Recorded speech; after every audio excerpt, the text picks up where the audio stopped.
Recording.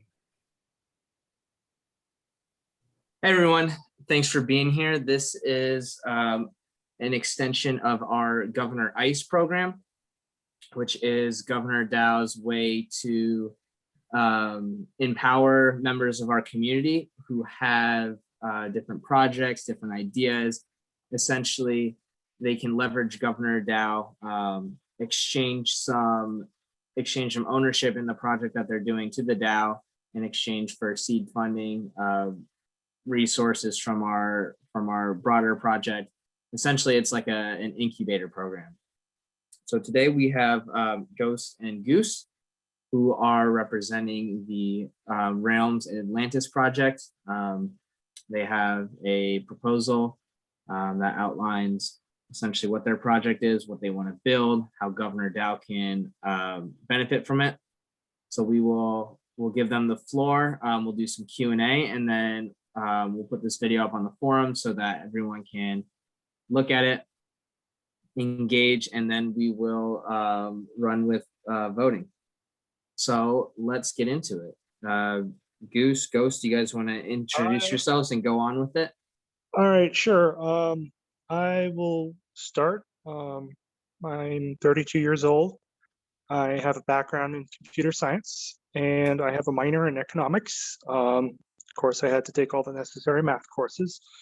My specific area of interest is in writing white papers, creating economic models, and really just laying out the roadmap of a project and showing how all the pieces work together. That's my role in all this. Jim? Hello, I'm Jim Goose. I do the background stuff, like I do the coding. I have an IT major. I got into cryptocurrency way back. I got into coding when I figured out that Ethereum was the way to go. And my role in all this is making the smart contracts and trying to put everything together, like Lego bricks and Lego blocks. All right, so let's just start off with what the Atlantis model includes. So the Atlantis model includes our core pools, and so far these pools will look at first like a normal farming project, but they pay out both Atlantis tokens and Realm tokens. The reason for this is because the Atlantis tokens and the Realm tokens are meant to be staked in secondary pools. Now, as far as what coins are these core pools represent, we can have multiple different tokens. For example, Atlantis ETH on Ethereum, or Atlantis wrapped Bitcoin, or Atlantis Polkadot, or Atlantis Farm, or Atlantis Avalanche, or Atlantis Compound. There will be one coin that we'll never have a pair for, and that is GDAO, because GDAO has a very special role in this project. So our secondary pools pay out what are known as energy tokens. And the pools consist of Atlantis tokens and Realms tokens. Remember, Realms tokens and Atlantis tokens are given by staking in the primary pools. Each Realms token is unique, and they follow the price of the core token, just like Ampleforth follows the price of the US dollar. And they do this by using the core pools as a oracle.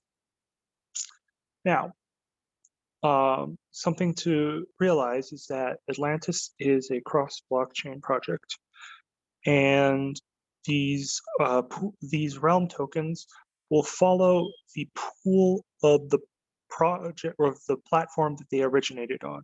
So for example, if you have Realm Compound tokens that were transported over to Binance, then those Realm Compound tokens will obey the price of Compound on Ethereum, not on Binance. And this is just because of the way that we're going to have to roll out multiple instances of Atlantis. But this creates a bit of a spider chain, and people will need to keep track of which place a token originated from. For example, if you're trading Avalanche on Ethereum, you don't want to be looking at the Realm Avalanche to Atlantis pool on Ethereum. You want to be looking at the Realm Avalanche pool on the Avalanche protocol itself. Now, so after our vault or secondary pools, we have what are known as vaults, and this is where GDAO comes in. So we have our vaults that stake native assets and pay realm tokens. For example, let's go with one like Compound Finance again. If you put down 5 compound tokens in your vault, in this type of vault, you will get a specific number of realm tokens. Now you have to repay the full number of tokens in order to get your tokens back. Now, let's say these tokens are not given out at a 1-to-1 ratio. For example, if you were to put down 5 compound tokens, you might only get 4.99 realm tokens. The reason that being for this is that the punishment score for pulling realm tokens out like this is controlled by voting with GDAO tokens. Now, each and every single pool that people vote with records the price that the vault should be set at. And people can donate Ethereum or whatever the native token is of that platform. For the Avalanche protocol, it would be Avalanche. For Binance, it would be BNB, and for Ethereum, it'd be ETH, of course. But whatever the native protocol is, you donate that native token to the voting vault, and people who stake GDAO in that vault will get a small payout until the payment is completely gone. Now, why is this important? Well, the reason this is important is because it allows people who hold GDAO a way to monetize their GDAO without actually selling it. And that's an incredibly important thing that GDAO needs. And it allows people to create revenue streams just by holding their GDAO. And that's important in my point of view. But there's 2 other forms of vaults. The second vault is a realm vault. So what you do is you stake realm tokens in this vault, and you get energy tokens as a reward. I've been talking about energy a lot. We'll get to it. But people who are staking in the realm vaults are essentially taking a bet that the price of realm is undervalued. And so what they are betting is that price of realm will increase and it's going to rebase upwards, and they'll be able to sell it for more, but they'll also get free energy on the side for doing this action. And this is important because in combination with the other vault that allows you to mint tokens essentially and sell them and depress the price, these other vault, the realm vault, allows you to organically raise the price. Now, the reason this exists is because tokens like Ampleforth do not have a way to moderate themselves such that the price matches their target without rebasing.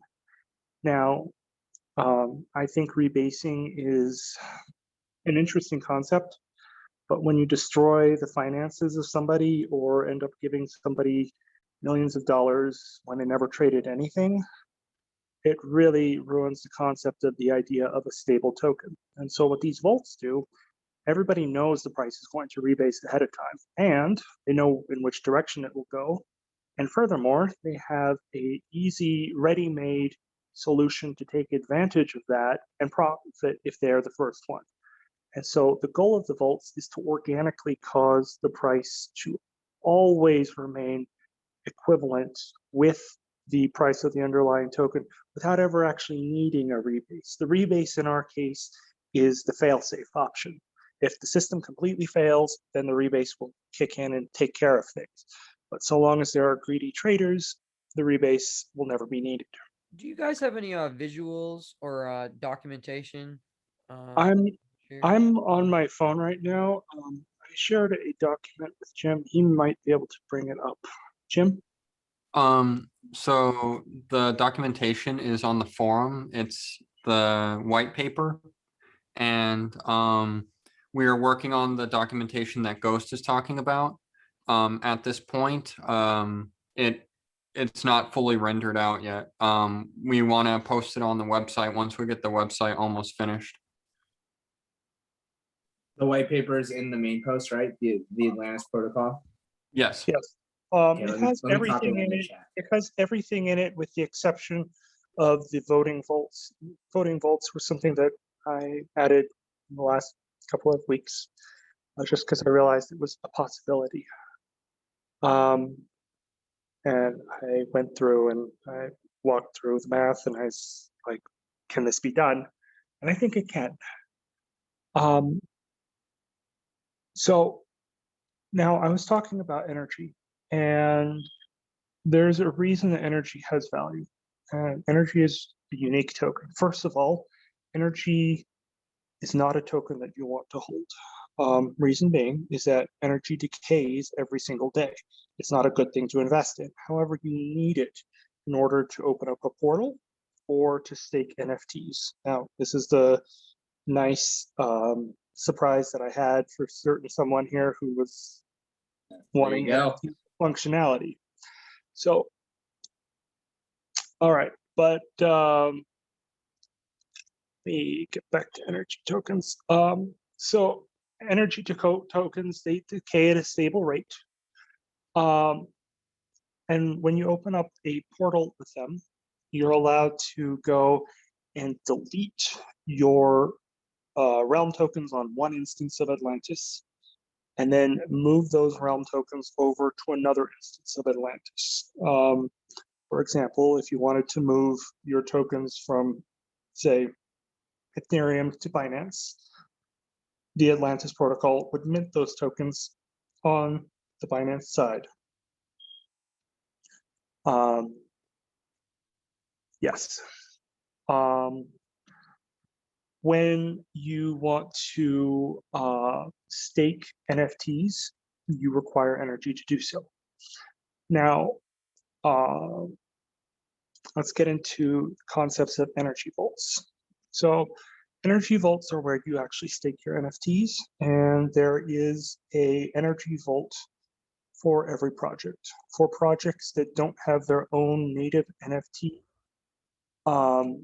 we can airdrop NFTs for those projects to GDAO holders. And what that number is, obviously we wouldn't drop one NFT for one GDAO quite yet. I mean, that would be kind of like dusting everybody. But if you hold a sizable number of GDAO tokens, let's say over $100 worth, I think you should deserve an NFT that could be used for staking in whatever project that you wanted realm tokens for. And what this is it allows people a way to use energy as a reward and to do something with it rather than just to let it sit and burn and fizzle away if they never want to open up a portal. Otherwise, and because it decays, energy is kind of resistant to inflation, and it's capped by the amount of energy issued per day versus the decay rate percentage per day. Now, on the topic of NFTs, so I mentioned the first source of NFTs, airdrops that go to people who hold GDAO tokens. Second are project-specific NFTs. And this is where we give the GDAO team some leverage. What we do is we allow the GDAO team to assign NFTs from other projects to be able to stake for that project's realm token. So tokens like meme and wife will basically be given a bargaining chip. GDAO will be given a bargaining chip against them. And so what that means is that they might end up going willingly and letting the GDAO token become their native governance token and letting their own token just become a value token. And they might do it willingly because they get their NFTs become powered up. Lastly, we might end up minting very specific NFTs that might be able to grant multiple streams of tokens, high price trade.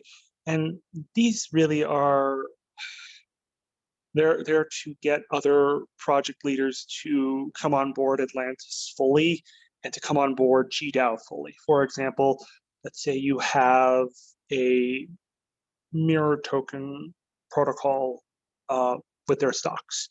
You want them to get on board. The head dev there says, no, I want something personal out of this.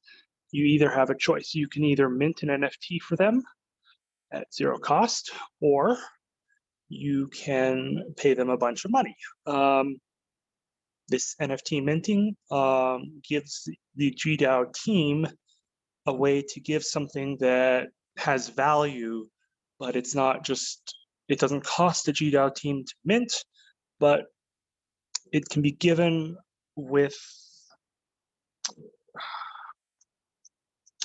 a restraint. Obviously, these wouldn't be given out to just everybody. They each would be given for a specific purpose.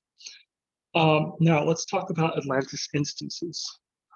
Atlantis Instances should be deployed to every major blockchain, every single one that can support smart contracts and that has the EVM machine in it.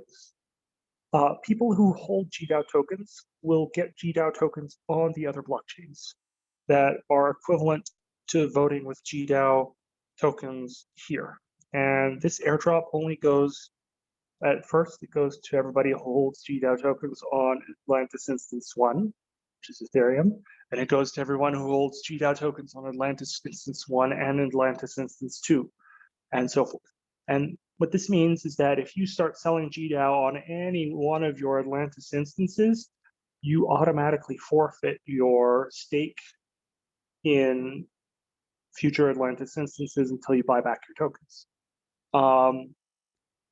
This will obviously keep people from selling GDAO, hopefully, but it gives people who hold GDAO a return in the future.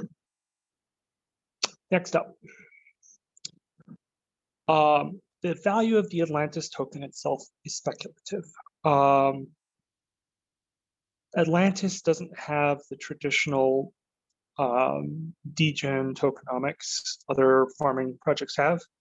Reason being is that people don't sell their Atlantis tokens for the underlying ETH. They stake their Atlantis tokens with their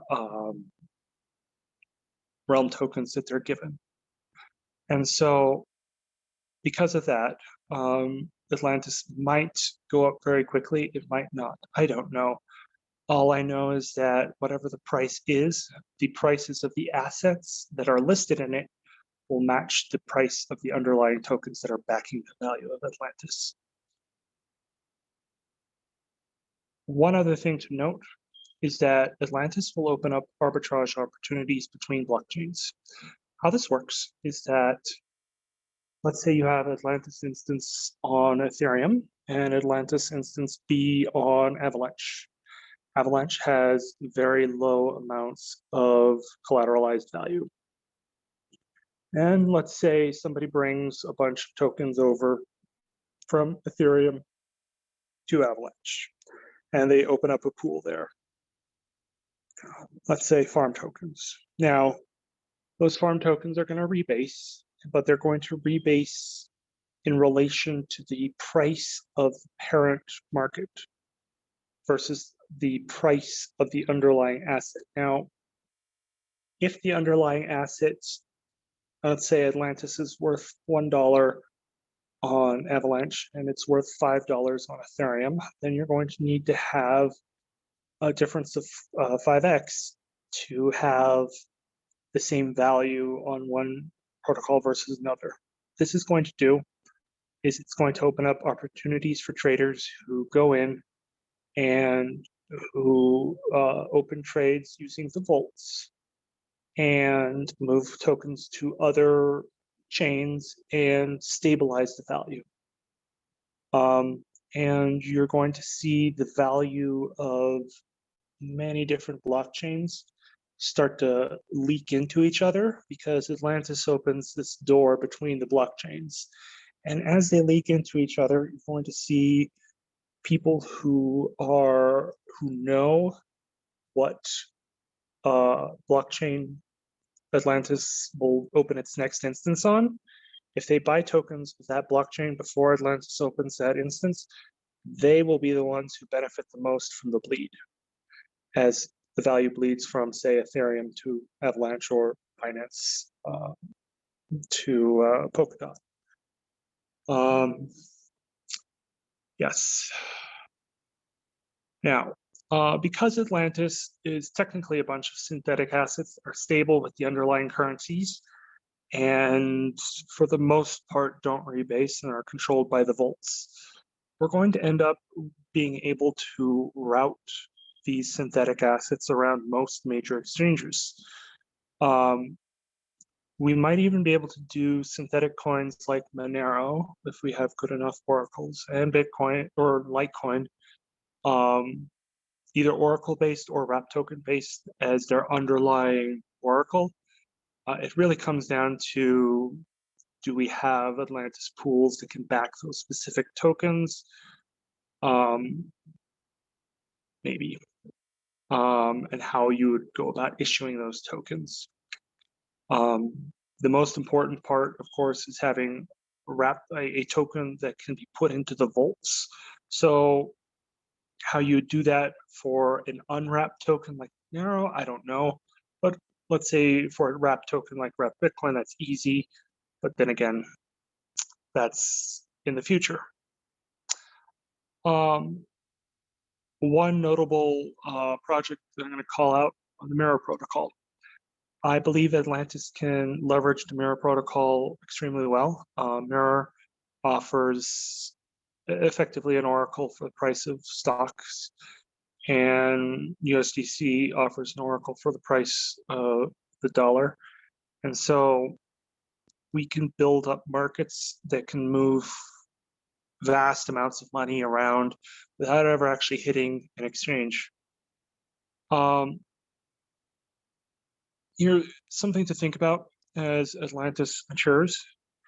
Because Atlantis has control of the vaults and GDAO has control of the vaults, native tokens are going to end up coming under the control of Atlantis, in much the same way that wrapped Bitcoin can influence the price of Bitcoin. So for example, let's say we have somebody who goes on the Ethereum mainnet and buys up every single wrapped Bitcoin. Then that wrapped Bitcoin is being used in lieu of the Bitcoin, just like Atlantis realm tokens are being used in lieu of the underlying tokens. Now, wrapped Bitcoin doesn't have GDAO locked into them. They don't have a vault that controls the price of wrapped Bitcoin versus Bitcoin. What they have is people who arbitrage back and forth, trading wrapped Bitcoin for Bitcoin. But if somebody buys up all the wrapped Bitcoin, the price of Bitcoin will rise because it's a one-to-one ratio. I would like to see this happen to other projects. And if this does happen, those other projects will end up becoming under the sway of GDAO. I don't see them becoming directly governed unless the head devs decide to hand over governance, but I do see them becoming influenced, and influenced enough to a point that holders of those tokens will start donating to the pools to manipulate votes, or buying GDAO tokens directly to vote themselves in however they see fit to increase the value of their personal project. And in the process of doing that, that's where GDAO profits. In closing, for my last point, I believe that my model holds intrinsic value, not just to everyday traders, but specifically to people who are unhappy with the thought of government KYC and who are unhappy with the thought of IMF control and central bank control over their transactions. We have lots of upcoming legislation, and specifically the travel rule from the IMF that I'm not too certain about. I don't think it's a good thing for crypto.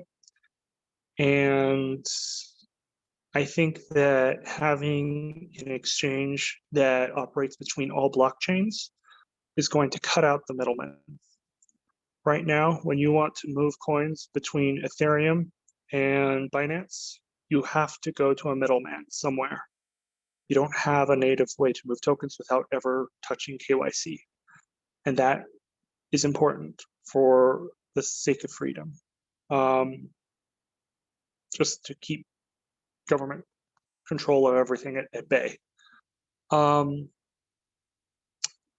I think that's one of the ultimate reasons my project has value, because it takes control back to the people and it moves it back to the people who want to just trade. As far as how I view this proposal going, we would have milestones for delivery. At every delivery milestone, GDAO would reciprocate at some level. For example, Yeah, I do have those delivery milestones posted. I had originally put when I get the cross blockchain, the original one that I was going to do, like the one that Pineapples was helping me develop. That I was going to have that as the first milestone. Then I was going to have the bazaar and so on and so forth. But I have the fourth one where like the side chain, I have mostly the side chain, like the actual side chain itself done. So that's one of the milestones, you know, gotten. And I believe that putting everything together and getting the bazaar is are the next two milestones. And I believe yeah, I did skip the bazaar. Let me go over the idea of what the bazaar is. So the bazaar is any service that qualifies for using energy qualifies as part of the bazaar. And the first parts of the bazaar are the energy vault and the portals. There are some other potential applications. For example, an anonymizer service. Can't ever say that right. But yes, go on, Jim. so I have met. So at the very beginning, when I said that, I said at first I would get, you know, 1/4, and then I would get as each milestone is met, I would get another 1/4, another 1/4. And since I already have the side chain done, I think that calls for me getting another 1/4. And I can show you the documentation to the side chain as well. The side chain will basically be a hosted nano, like a nano blockchain network. Like it's basically a nano fork, and I will be able to have energy be hosted on there so that it will be fast and feeless. So I think the questions on what Atlantis is and how it works should be answered now. And then, Jim, do you want to give a full rundown of anything else and then have those questions asked after that, or how do you want to do this? If anybody wants me to answer anything technical, then I'm always here to answer technical questions. For anything else, Ghost is the person to go to because I'm fully technical and that's all I see, rather than, you know, the economics of it. Jeff? All right. Thank you guys for coming on and agreeing to speak in front of the community. I would like to start by just making sure I have all the concepts right. So your project proposes kind of like a middleman blockchain that connects the other chains, and regardless of the origin chain for a different coin, they can create a vaults derivative on this middleman Atlantis chain. So not quite. The vault derivative is run on each blockchain. So you'd have vault derivatives that are running on Ethereum and vault derivatives that are running, say, on Binance. And both vaults would work independent of each other. But let's go with, I'll just use comp again. So we move comp over to Binance. I don't think comp is on there currently. And then the comp token, the realm comp token that we moved over from ETH to Binance is going to be sitting there. Now, we create a pool against Atlantis for it, and that pool looks back and says, hey, the token looks back and says, this token's value is kind of off compared to the parent chain, Ethereum. And so it's going to start rebasing. But everybody on that blockchain who's part of Atlantis knows which way the rebase is going to go. And they're going to race each other to try to shave profit margin off of that rebase. And as they race each other, they're going to make the rebase smaller and smaller and smaller until they do the job of the rebase themselves, and the rebase never actually happens. And so that's how the game theory of this works. Gotcha. So it would be like, so GDAO exists on Ethereum mainnet. We could get a vault GDAO on Binance chain, on Polygon, on wherever.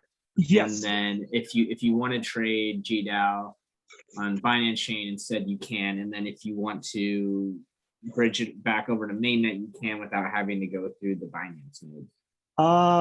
That's part where the answer is no. So GDAO tokens are not transferable through this. And GDAO tokens that are on Avalanche, if you tried to build a bridge back and bridge them back, you'd have to mint real GDAO tokens on Ethereum if you wanted to actually have them working on Ethereum, and vice versa. Okay, gotcha. But it'll track. Okay, it'll track the price though. Yeah, and here's the thing: the reason that I'm splitting the issuance of GDAO up is because I really don't want to have a situation where somebody decides to arbitrage the price of GDAO on one platform versus another. And the reason I say that, let's say you have Ethereum. Ethereum has a lot of value in it. The price of GDAO is going to go really high on Ethereum, but it's not going to go so high on Avalanche because it's not controlling as much value. There's just not that much value in the Avalanche token. But if somebody realized that, hey, price of GDAO on Avalanche is underpriced, let me arbitrage it over to Ethereum, then you have a situation where you have a 51% attack potential. And the thing is that this is not just a token that can dump the price of the market.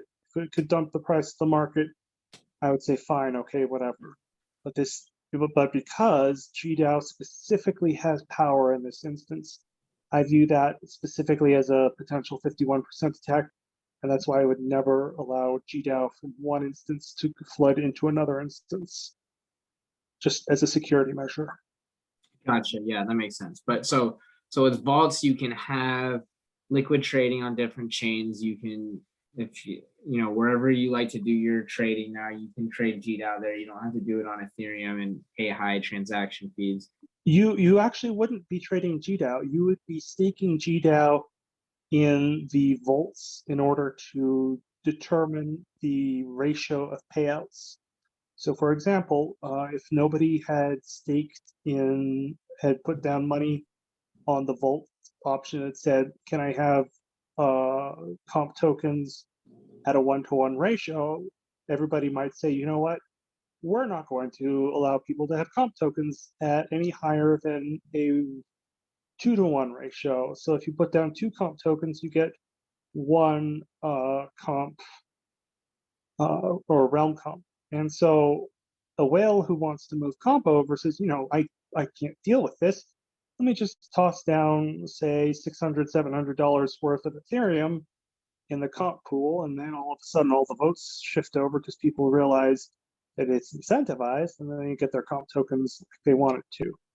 That's on the flip side, somebody who owns comp might say, you know, I am never going to move my votes off the 2-to-1 comp ratio because I believe that issuing realm comp somehow decreases the market value of my comp tokens. So therefore, I'm going to buy GDAO tokens, stake them in the 2-to-1 comp option, and never look back, no matter what the whales offer as a bribe. So that's where the difference between the trade-off between actually controlling governance of the token and actually getting revenue off the token are different. And that's kind of important because there are people here who are in it for the money, and there are people here who are in it for the control. And there will be a lot more people who are in it for the control once GDAO has voting votes that actually control the price of their token to a degree. Okay, so from a perspective of the GDAO holder, I think it's more. I'm going to have to use the D&D reference, but I think it's more lawful good to be a person who's in GDAO because they want to have governance over other projects versus being a chaotic evil, being somebody who's in GDAO just to make a quick buck. I mean, it's one or the other, but you have to meet the needs of both people regardless. They're both GDAO holders. And so if they want to trade their vote for money, they need to have that option. okay, so essentially the vaults are you can essentially you have this derivative asset that exists on other chains. GDAO governs this kind of protocol. Yes. And by holding GDAO, you can kind of determine what some of these variables look like with minting the derivative assets on the other chains. Minting is probably not the right term, but collateral ratios and all that. Minting balanced with collateral ratio. Right. Okay. Word. And then so the energy token component of it, and this is where the middleman chain that Goose has mentioned, that's the nano fork comes into play, where you can do this is the bazaar with different functionalities. The energy token is absolutely it's one of the most important keystones to this entire project, and I'll tell you why. In a normal project, people are going to farm the token, and then they're going to sell the asset for whatever they believe has value. In this project, they farm the token, then they get assets that's Atlantis, then they get a rebasing asset on top of that, and then they can stake that. And then they say, okay, that's great, what next? And at that point, if they're not given something more, they get bored eventually, and then they start selling Atlantis tokens and realm tokens back, and it's a race to the bottom and to see who can get out first. And that would lead to a collapse of the protocol. But in this regard, what happens is then they can get a hold of energy. And if they can get energy, now energy, because it decays, it never inflates. And it holds a somewhat steady value, and it has a use case. It has several use cases, in fact, all of which are bazaar related. And because it has use cases, there will always be demand. There will always be people who want to anonymize their transactions. There will always be people who want to move and portal from one instance to another. And because of that, there will always be buying of energy tokens, and they will always be decaying and always be being minted.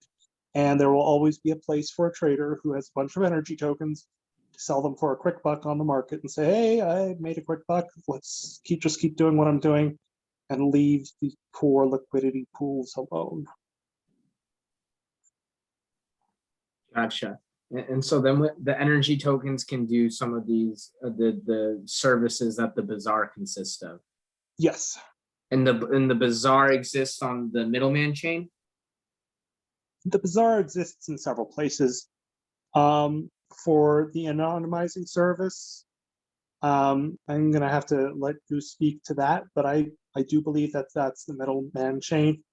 For the energy vaults, those are specific to the Atlantis instance itself, and are on each and every single Atlantis instance. For the portals, those are also specific to the Atlantis instance. As we add more services, the goal is to have them on the centered chain, but we can add them to the instances if need be. Gotcha. And where does the energy token exist?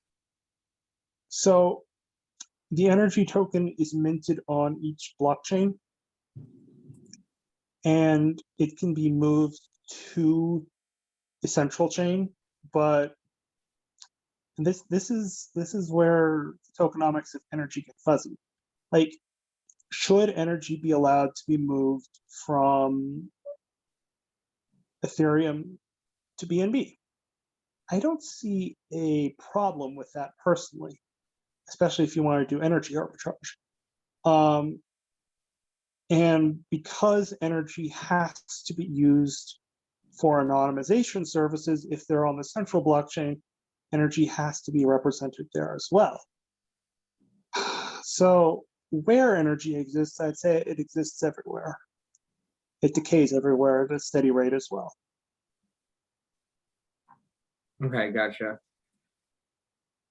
Could I proposition that a lot of this is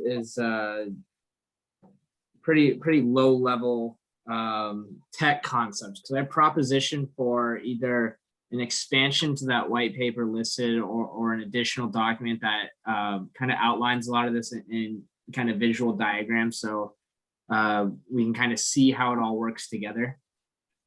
Okay.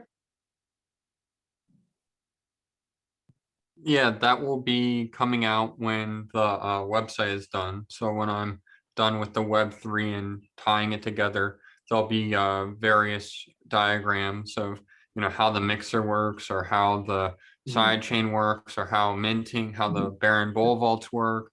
So in my grandiose vision, I have it where, like, when you click on, okay, I want to do the Baron Bull vaults, right?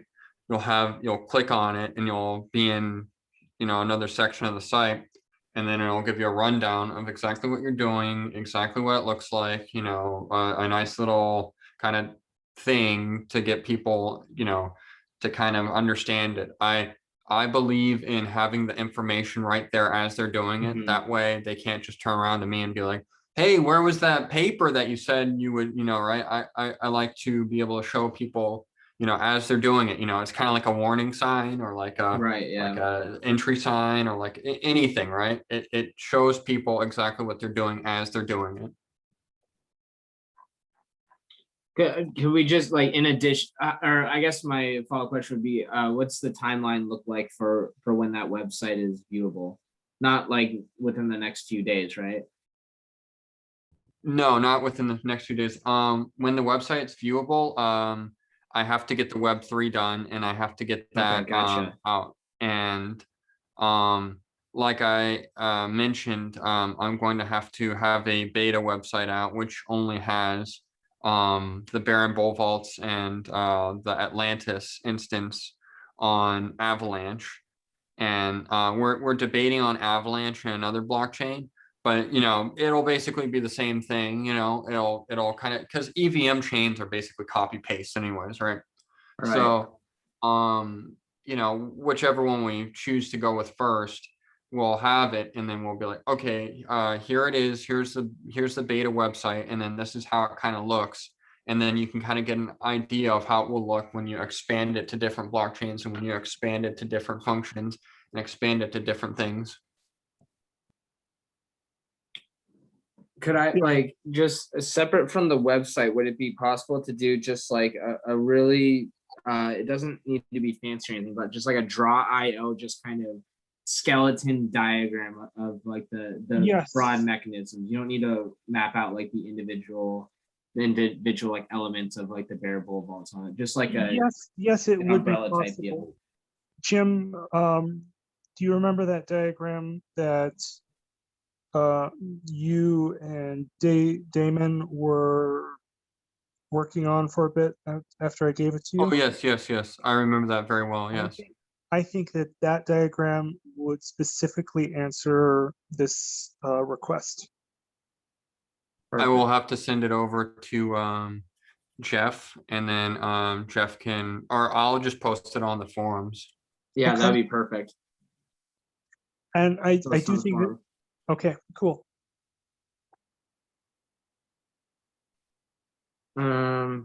Okay, and then so I think it's in terms of like the numbers of the proposition, the 20,000, the breaking up into 4 checkpoints, 2 of which are already completed. The energy tokens to GDAO, that's all unchanged, right? Since what's listed on the forums. I do think that GDAO should get a bunch of energy tokens at first. Because here's something to think about. The actual number of energy tokens in circulation is not capped by a solid number. It's capped by their decay rate and their issuance rate. So if we were to give you, say, 100,000 energy tokens, but you didn't have any energy being issued, your tokens would decay to 0. Let's say they're decaying at a rate of, what's a good decay rate? Well, 50% per year. Let's go with that decay rate. They would decay at that rate, and they wouldn't. They would be worth more for their utility than for their value. And that's how energy should be viewed, because it's not a token that's designed to carry value. It's a token that's designed to be used, burned, and forgotten about until you can get more. You get more. Okay, so it's like a use it or you lose it type deal. Yes. Very cool. I like that. I like that concept. So if you're going to, now here's another question. Do you want people to have Atlantis tokens? If there is a way to guarantee that a person actually stakes the Atlantis tokens with an amount of Bitcoin, I would say, or any other token they want except GDAO. Any token like Farm, Comp, no, Doge isn't an Ethereum token. Shiba Inu is though. Any token that you want, and that's sitting in your wallet, you give it to this smart contract, and you guys can be the actual holders and owners and devs of this contract. But you get a bunch. We set some sort of predetermined price on the price of Atlantis. You have your contract. GDAO holders could donate whatever tokens they want. If they're sitting on Shiba Inu and they're like, I want to hodl forever, just throw it at the vault, and you get LP tokens out as a reward. You can cash them out if you want or stake them, but point is that the tokens are staked, and there's a way for them to go forward with value. I think that model is a better way to go about giving tokens to people than simply just dropping a bunch of tokens in their lap and saying, here you go. sell them, or here you go, stake them. If you want liquidity for a project like this. Do you agree?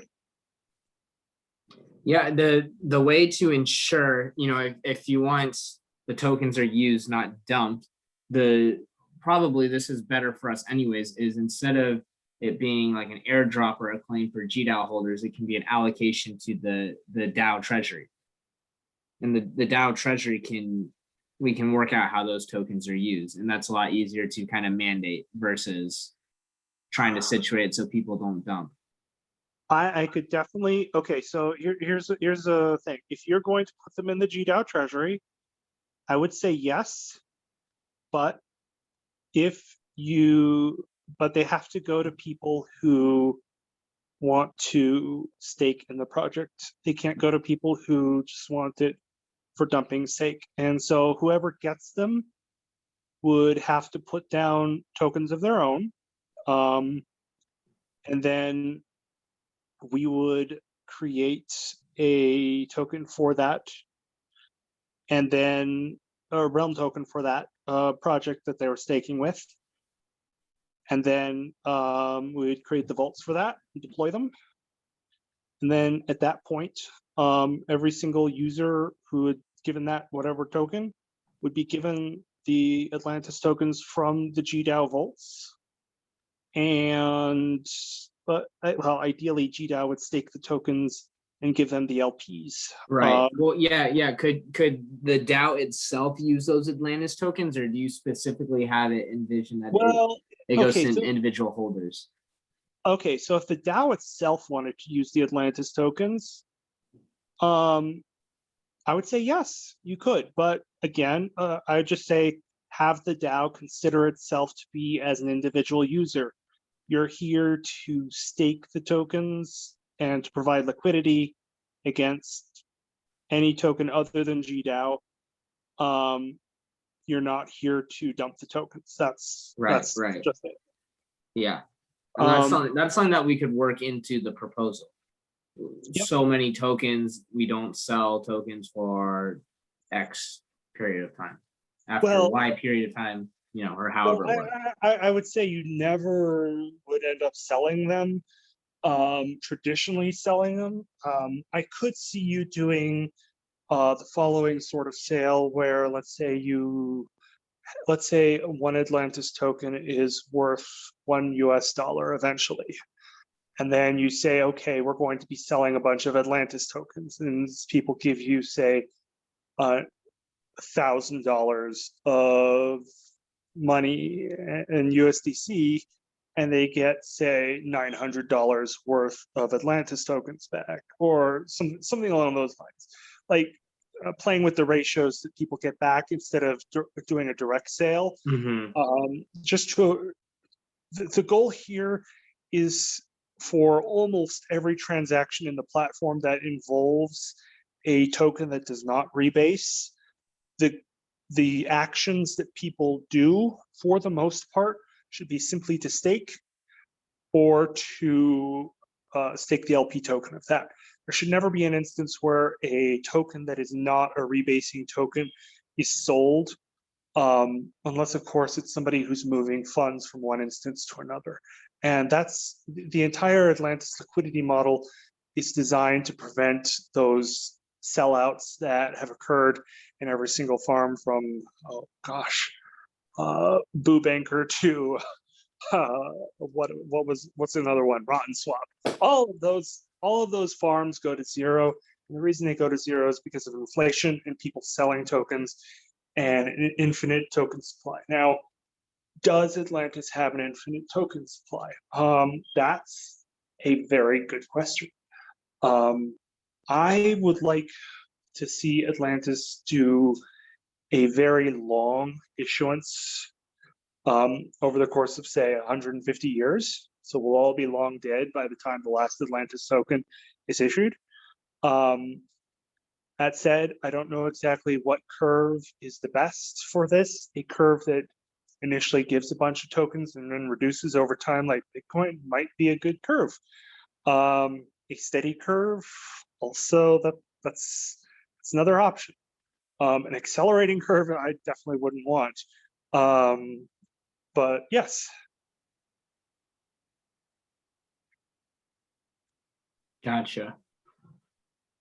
Okay, I think that takes care of the questions I have. I'll reiterate that I think the most important thing I could ask for is just some skeleton diagram that kind of outlines this stuff, so we can have, you know, some pictures alongside the words to guide discussions on the forums. I have given Jim and Damon, who's working with us, a layout of all the different pieces and parts, and I do believe that layout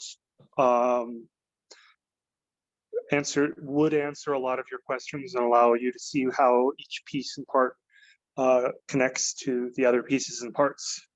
One other model that we've been thinking about for Atlantis is to include a token burn on transactions for Atlantis itself. Now, how that token burn would work, there's two models for it. One is just straight token burn. The second is a token transfer, where the token is transferred to a pool, and that pool is where the payouts are sent from. So when Atlantis stops issuance in 150 years, people are still making fees from the pool without the actual supply being increased. So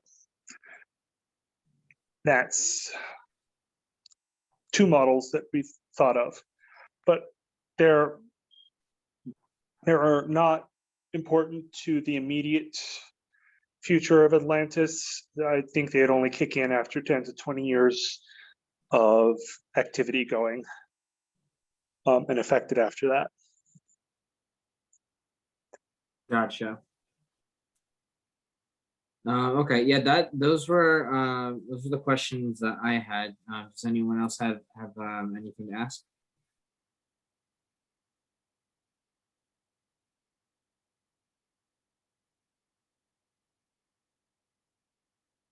Okay, so let's do this. We're going to. Oh, Trip Frog says he's confused about the tokenomics. Could you maybe briefly go over how the tokens interact and that kind of stuff? Have Trip Frog ask exactly which part he's confused about. I'll give a short layman's version. You have three pools. Pool one is you stake Atlantis plus Ethereum. Pool two, you get Realm Ethereum and Atlantis as rewards from pool one. Normal pools only pay out one token. This pool pays out two tokens. Now, there is an example of this technology, and this technology is existing on another project, my project, Riptide Finance, where you have two payouts from one pool. And Riptide Finance was specifically a trial run for the dual pool payout idea. But now that you have these two tokens that you've just gotten, you put them in another pool and you get your third token, energy. Then you can use energy to do things. And because you can use energy to do things, it has value. Energy decays every single day. And so if you don't use it, you lose it. So you can end up selling it to your neighbor who wants to use it to open up a portal, or you can sit on it and let it disappear, or you can stake it and get realm tokens. And with those realm tokens, you can make bets on the price of realm in the future. If you're bullish, you put it in the vaults. If you're bearish, you just sell it. And because realm tokens are all rebasing tokens,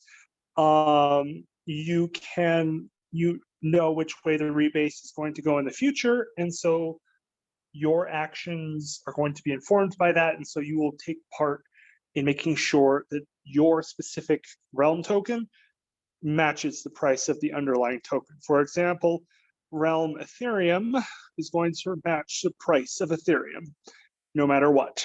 And it's going to match that price because every time it's under the price, people are going to buy it up to mint new Realm Ethereum because they know that it's going to rebase up, and they're going to sit on that realm Ethereum, and they might want to buy more. It does, nobody knows.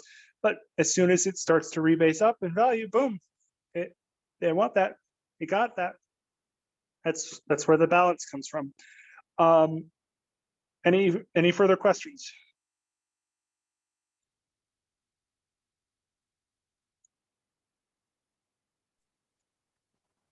When pictures. Okay, so pictures are included in the spreadsheet that I gave to Jim and Damon. That spreadsheet should be given out whenever Jim gives it. Yeah, the image, the flow chart. Yep. Cool.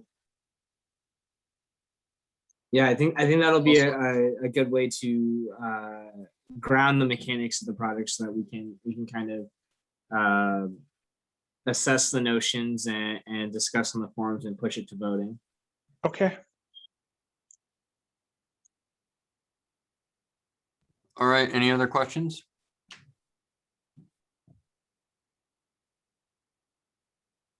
All right. No, Awesome. John, do you have something to say? No, sir. We're just gonna tie it up if that's the case. Yeah. All right. Thanks, everyone. We really appreciate you guys again, and great information once again. Like Zane said, we'll go back to the drawing board and see what you guys have for us. Otherwise, we really appreciate you coming out here and talking for so long about your project. Yep, All right, and then thank you. on our end, we'll post the recording so people who weren't here tonight can play it back. Absolutely. All right. All right. Thanks, everyone. All right, thank you. Thank you, Jim. Thank you, Ghost. Thanks, guys. Take care.